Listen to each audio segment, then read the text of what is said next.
Welcome once again to War Blunders, where today for your viewing pleasure I present the Japanese tank destroyer Rogo Experimental from stock to spaded.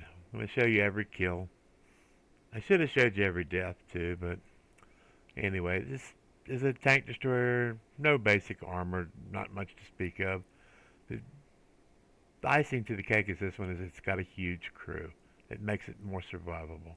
And it's got that cute little turret in the back. This really existed at least in an experimental stage, and there's a actual picture of one. And here's the gun itself, 120 millimeter cannon, not to be confused with 120 millimeter howitzer. That was actually used in this, and that's what makes it spicy. The ability to penetrate some armor and have a really nice explosive filler inside. So I gave this thing a try and really enjoyed it. Its battle rating 1.7, which unfortunately puts it right where it's going to encounter what I killed for the very first kill up here. And then 22 locusts, which is also battle rating 1.7. But this guy, this is my very first even time out with this. He ought to be ashamed of himself for dying to me right there. Makes locust players look bad in general. I enjoy that little vehicle, so I hate to see it badly played, even by me, especially by me. But there's our first kill. So I didn't have high expectations for this. I have a soft spot in my heart for big, lumbering, ugly, hulking vehicles. Kind of misfits. As long as they've got a great gun, I care less about what they look like. Relative performance. It'd be nice to have something that's fast and well protected and all that, agile. But if it's doesn't have a great gun, what's the sense of it? You can make up for a lot of performance issues as long as you've got something to pull off a one-shot kill. But like I said, I didn't have great expectations for this thing, but as soon as I got the first couple modifications installed on this thing, it began to get better, and actually towards the end I was enjoying it. And I have played it since and had a lot of fun with it. At that low BR, that 120 millimeter cannon, I prefer to use the semi-armor piercing rounds. You get a little penetration, still get a lot of explosive filler, and I found it more devastating and more useful than regular high explosive shells, which a lot of people prefer. But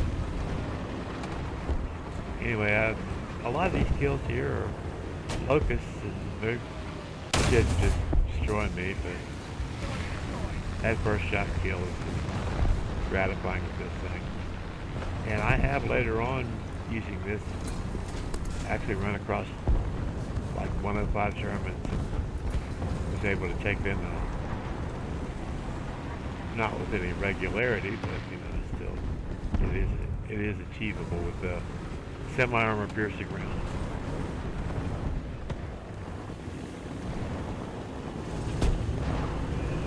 But I had initially tried out the Japanese the Roho, I think it is, with 150 millimeter howitzer, kind of like a four-man's broom bar, but I still haven't finished researching it. But this one went pretty smoothly, and I developed a liking for it. Like I said, I got a soft spot in my heart for misfit vehicles like this. But no matter how well modified she is, how far along you have to getting all the performance things upgraded, yes, it's still a big lumbering hulk, but at this level, being able to one-shot that T-28 there was pretty gratifying. I've had struggles with those when dealing with it with a 37 or even a 45 millimeter cannon. would have loved to have got a air kill with this while I was filming, but that never happened. My best match, I think I got 3 kills. But I was in a hurry a lot of the time to try to get that kill and get in a rush and play a little less self-protection than I might normally would. Get into that rush to get those research points, get that next modification. It's kind of its own little kind of grind.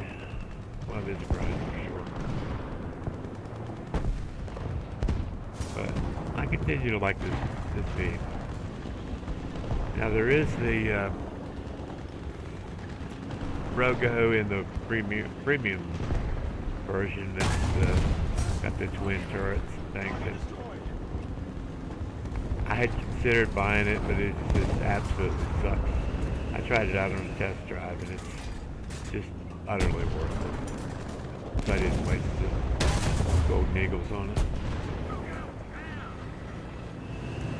This one is actually a little more survivable because it's got 7-man crew. Yeah, if you count the guy back in that little turret, which I didn't discover until towards the end of this little run that that back little turret actually is usable. It's not feasible to use it. You have to turn and all that crap and show your side where you do that in order to use it, but it's there and it will cause some damage. Mainly just that extra guy adds to your survivability so that you don't die from the same shot that takes out the front of it. All the crew in the front.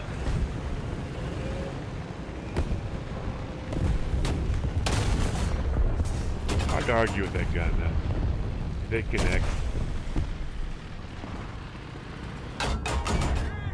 Seems pretty accurate, seems. The reload's kind of hurtful, but I enjoyed my time playing this. Get this footage. So we're coming towards the end here. I would highly recommend anybody spend some time in this thing and enjoy it. It's fun. It's actually fairly quick to be a big hulking, lumbering thing that it is, but I thought it maneuvered rather well too. Its turning was decent. Just love that gun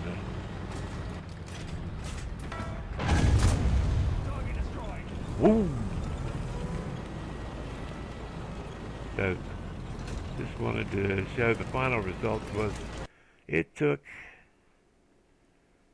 8 battles, 7 deaths, and 13 kills, and I think there was a couple assists that added to that to get me to fully mod it out.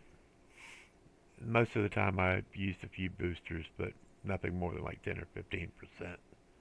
So, everyone, thanks for watching. Try to make someone smile today.